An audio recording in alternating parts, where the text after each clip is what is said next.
नमस्कार मंडळी, आपण मागचा व्हिडिओ कंटिन्यू करत आहात बिटलॉकर रिकव्हरीचा। जर तुम्हालाही असा एरर येत असेल ड्राईव्हमध्ये, सर्वप्रथम तुम्हाला आपल्या अकाउंटमध्ये मायक्रोसॉफ्टच्या अकाउंटमध्ये लॉग इन करायचं आहे आणि लेफ्ट साईडला आपल्याला डिव्हाइसेस म्हणून सेक्शन येईल।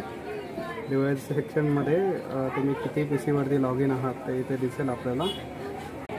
त्या डिव्हाइसेसच्या इन्फो अँड सपोर्ट ऑप्शनमध्ये जायचं आपल्याला।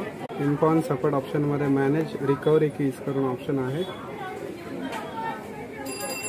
सध्या माझ्या लॅपटॉपवरती बिटलॉकर इनेबल नाही आहे ड्राईव्हवरती, त्यामुळे आपल्याला इथे रिकव्हरी की शो होत नाही आहेत। इथे जर रिकव्हरी कीज आपल्याला शो करत असेल तर तुम्ही सिम्पली ती की जी आहे ती ड्राईव्हला या ठिकाणी इन्सर्ट करून, जेथे तुम्हाला एरर येतो आहे तिथे इन्सर्ट करून तुम्ही सी ड्राईव्ह आहे ती रिकवर करू शकता, म्हणजे ओएस बूट करू शकता तुम्ही त्याच्या थ्रू।